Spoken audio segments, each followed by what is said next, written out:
ഒരു ജനാധിപത്യ സമൂഹത്തിൽ നമുക്കൊരു അടിച്ചമർത്തപ്പെടുന്നവനും അടിച്ചമർത്തുന്നവനും ഉണ്ടല്ലോ. ഈ പല അടിച്ചമർത്തുന്നവരുടെയും ഒരു ശീലത്തിൻ്റെ ഭാഗമായി അത് ചെയ്യുന്നത് അത് അവൻ്റെ ഒരു ആബ്സല്യൂട്ട് ഫ്രീ വില്ലാണെന്നൊന്നും നമുക്ക് പറയാൻ കഴിയില്ല. അതുപോലെ തന്നെ ഇത് സഹിക്കുന്നവർ, അപ്പം ഒരാൾ അടിച്ചമർത്തപ്പെടുന്ന ഒരാൾക്ക് എങ്ങനെ എൻ്റെ ഒപ്രസറിനെ എങ്ങനെ കൺവിൻസ് ചെയ്യാൻ പറ്റും ഇത് ശരിയല്ല? ഇയാൾ ചോദിച്ച ചോദ്യത്തിന് ആദ്യം തുടങ്ങിയ വാക്കെന്തെന്നറിയാം. ഒരു ജനാധിപത്യ സമൂഹത്തിൽ ഒപ്രസറും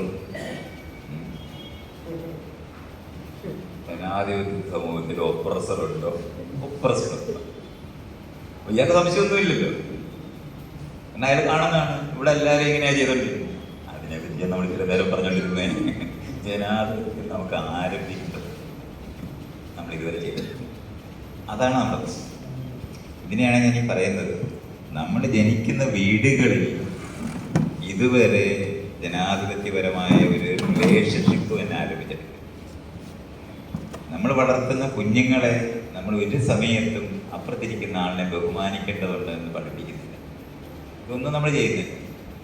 ആ നിലവാരത്തിൽ രൂപപ്പെടുത്തിയ ആളുകളെല്ലാവരും കൂടെ വന്നിട്ടാണ് ഇയാളെ പറയുന്ന ജനാധിപത്യത്തിനകത്ത് അഴിച്ചുവിട്ടതുപോലെയാണ്, ഡാം തുറന്നു വിട്ടതുപോലെയാണ്. ഇപ്പം ഞാനിതൊക്കെ എന്തെങ്കിലും പറയുമ്പോൾ ആളുകൾ ആകെ അറിയുന്നത് ഇവനെയൊക്കെ തുറന്നു വിട്ടാൽ എന്താകും, ഇങ്ങനെയാണ് അറിയുന്നത്. അത് സത്യമാണ്. ഇതെല്ലാം നമ്മൾ പറഞ്ഞില്ലേ. ഞാൻ ഈ ക്ലാസ്സിൽ നമുക്കിപ്പം ഭരണഘടന വന്നിട്ട് 75 വർഷവും സ്വാതന്ത്ര്യം കിട്ടിയിട്ട് 50 വർഷത്തിനടുത്ത് ഇതുവരെ നമുക്ക് ഈ ഭരണഘടന വായിച്ചിട്ടില്ലാത്ത ക്ലാസ് റൂമാണോ? ആരെങ്കിലും ആരംഭിക്കട്ടെ. പരമാവധി ഉള്ളത് എന്താണ്? സർവമത പ്രാർത്ഥന. ജാതിയും മതമൊന്നും ഇല്ലാത്ത പ്രാർത്ഥന ഉണ്ടെന്നാണ്. അതിനപ്പുറത്തോട്ടില്ല. നാരായണ ഗുരു അവസാനം നിർത്തിയെടുത്താണ് ഇവന്മാർ ഇത് ചെയ്യുന്നത്.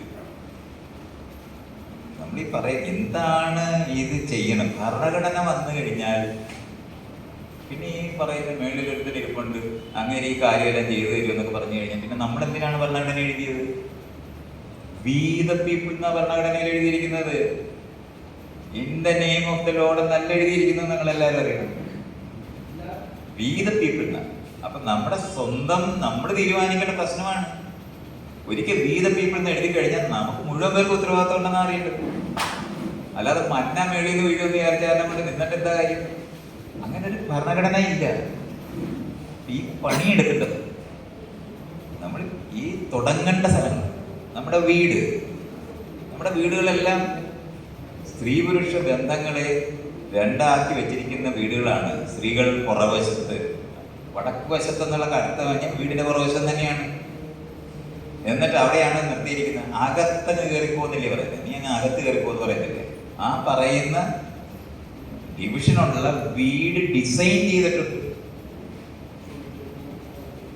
നമ്മൾ ഈ 5 സ്റ്റാർ ഹോട്ടലിലെ അടുക്കള എവിടെയാണ്? നിങ്ങൾ എപ്പോ ഏത് ഹോട്ടലിൽ നിങ്ങൾ പോകും, ഹോട്ടലിലെ അടുക്കള എവിടെയാണ്? ഫ്രണ്ടിലാണ്.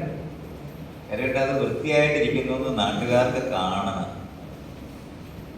പക്ഷെ നമ്മുടെ വീടുകളിലെല്ലാം വൃത്തിയാണെന്ന് വിചാരിക്കുന്നു.